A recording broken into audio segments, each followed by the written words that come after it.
तो आज हम खाटू श्याम जी के बारे में कुछ जानेंगे। उनकी महिमा क्या है, उनके चमत्कार क्या हैं और खाटू श्याम जी खाटू श्याम कैसे बने। हर हारे हुए को सहारा देते हैं वो, और श्याम तो श्याम है। तो चलिए आज खाटू श्याम जी के बारे में कुछ बात करते हैं। खाटू श्याम को भगवान श्री कृष्ण के कलयुगी अवतार के रूप में जाना जाता है। आपको बता दें, राजस्थान के सीकर जिले में खाटू श्याम जी का भव्य मंदिर स्थित है, जहां हर साल बड़ी संख्या में श्रद्धालु आते हैं। लोगों का अटूट विश्वास है बाबा के ऊपर कि बाबा श्याम उनकी सभी मुरादें पूरी करते हैं और रंग को भी राजा बना देते हैं। बाबा खाटू श्याम का संबंध महाभारत काल से माना जाता है। ये पांडव पुत्र भीम के पौत्र थे। ऐसी कथा है कि खाटू श्याम की अपार शक्ति और क्षमता से प्रभावित होकर श्री कृष्ण जी ने इन्हें कलयुग में अपने नाम से पूजे जाने का वरदान दिया था। जब पांडवों को लक्षागृह में रखा गया था तो लक्षागृह से अपने प्राण को बचाकर वन वन भटक रहे थे, तो पांडवों की मुलाकात हिडिंबा नाम की राक्षसी से हुआ था। हिडिंबा जो थी वो भीम को पति के रूप में प्राप्त करना चाहती थी।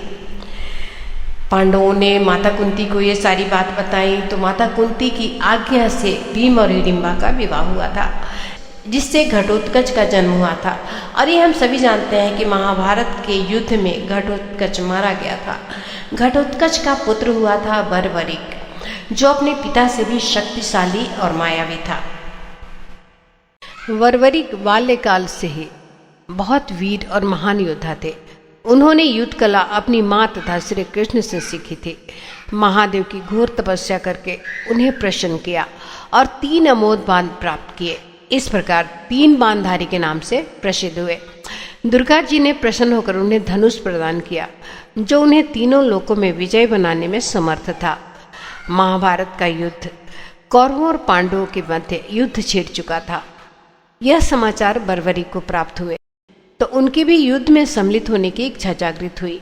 जब वे अपनी मां से आशीर्वाद प्राप्त करने पहुंचे, तब मां को हारे हुए पक्ष का साथ देने का वचन दिया। वे अपने नीले रंग के घोड़े पर सवार होकर 3 बाण और धनुष के साथ कुरुक्षेत्र की रणभूमि की ओर चल पड़े। सर्वव्यापी श्री कृष्ण ने ब्राह्मण वेश धारण कर बर्बरिक का भेद जानने के लिए उन्हें रोका और उनकी बातों को सुनकर उनकी हंसी उड़ाई कि वह मात्र 3 बाण से युद्ध में सम्मिलित होने आए हैं। ऐसा सुनकर बर्बरिक ने उत्तर दिया, मात्र 1 बाण शत्रु सेना को परास्त करने के लिए पर्याप्त है, और ऐसा करने के बाद बाण वापस तुनीर में ही आएगा। यदि तीनों बाणों का प्रयोग किया गया तो पूरे ब्रह्मांड का विनाश हो जाएगा। यह जानकर भगवान श्री कृष्ण ने उन्हें चुनौती दी, इस वृक्ष के सभी पत्तों को भेद कर दिखाओ। वे दोनों पीपल के वृक्ष के नीचे खड़े थे।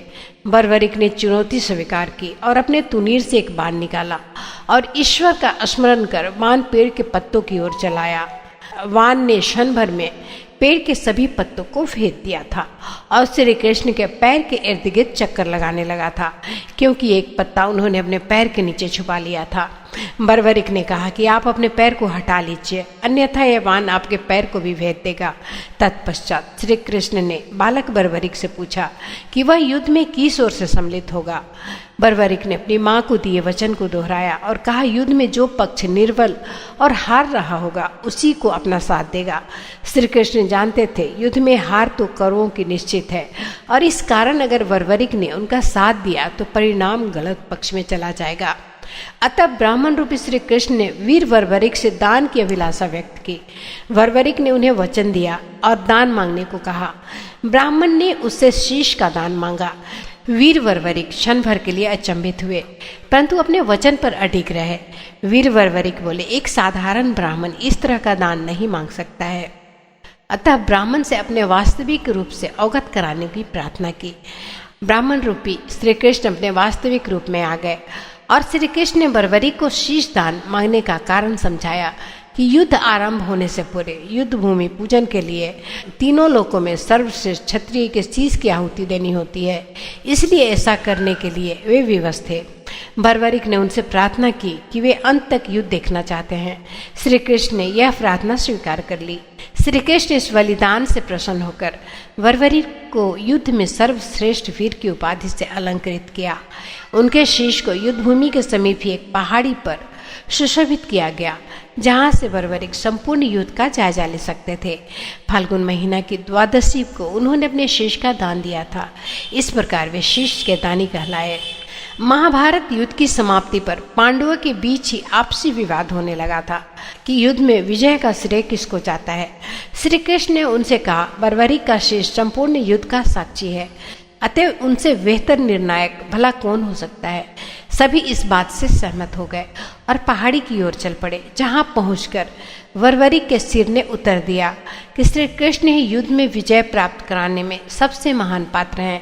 उनकी शिक्षा, उपस्थिति, युद्ध नीति ही निर्णायक थी। उन्हें युद्ध भूमि में सिर्फ उनका सुदर्शन चक्र घूमता हुआ दिखाई दे रहा था, जो शत्रु सेना को काट रहा था।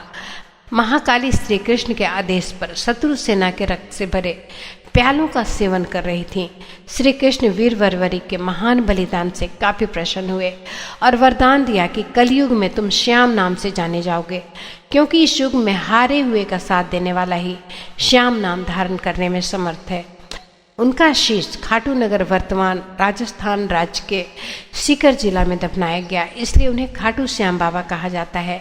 एक गाय उस स्थान पर आकर रोज अपने स्तनों से दूध की धारा स्वतः ही बहा रही थी। बाद में खुदाई के बाद वह शीश प्रकट हुआ, जिसे कुछ दिनों के लिए एक ब्राह्मण को सुपुर्द कर दिया गया। एक बार खाटू नगर के राजा को स्वप्न में मंदिर के निर्माण के लिए वह शीश मंदिर में सुशोभित करने के लिए प्रेरित किया गया। तदंतर उस स्थान पर मंदिर का निर्माण कराया गया और कार्तिक माह की एकादशी को शीश मंदिर में सुशोभित किया गया। बाबा श्याम जन्मदिन के रूप में मनाया जाता है। मूल मंदिर 1027 ईस्वी में रूप सिंह चौहान और उनकी पत्नी नर्मदा कंवर द्वारा बनाया गया था। मारवाड़ के शासक ठाकुर के दीवान अभय सिंह ने ठाकुर के निर्देश पर 1720 ईस्वी में मंदिर का जीर्णोद्धार करवाया था। मंदिर इस समय अपने वर्तमान आकार ले लिया है और मूर्ति गर्भगृह में प्रतिस्थापित किया गया है। श्री कृष्ण ने प्रसन्न होकर वरवरी के उस कटे हुए सिर को वरदान दिया कि कलयुग में तुम मेरे श्याम नाम से पूजित होगे। तुम्हारे स्मरण मात्र से ही भक्तों का कल्याण होगा और धर्म, अर्थ, काम, मोक्ष की प्राप्ति होगी। प्रत्येक वर्ष होली के दौरान खाटू श्याम जी का मेला लगता है। इस मेले में देश विदेश से भक्तजन बाबा खाटू श्याम जी के दर्शन के लिए आते हैं। इस मंदिर में भक्तों की गहरी आस्था है। बाबा श्याम, हारे का सहारा, लखदातार खाटू श्याम जी, मोरवी नंदन खाटू का नरेश और शीश का दानी, इन सभी नामों से खाटू श्याम जी को उनके भक्त पुकारते हैं। खाटू श्याम जी मेले का आकर्षण यहाँ होने वाली मानव सेवा भी है। बड़े से बड़े घराने के लोग आम आदमी की तरह यहाँ आकर श्रद्धालुओं की सेवा करते हैं। कहा जाता है कि ऐसा करने से पुण्य की प्राप्ति होती है। खाटू जी के चमत्कार इस तरह से हैं। भक्तों की इस मंदिर में इतनी आस्था है कि वो अपने सुखों का श्रेय उन्हीं को देते हैं। भक्त बताते हैं कि बाबा खाटू श्याम सभी की मुरादें पूरी करते हैं और खाटू श्याम और खाटू धाम में आस लगाने वालों की झोली बाबा खाली नहीं रखते। तो एक बार प्रेम से बोलिए, खाटू श्याम महाराज की जय। हारे का सहारा बाबा श्याम हमारा।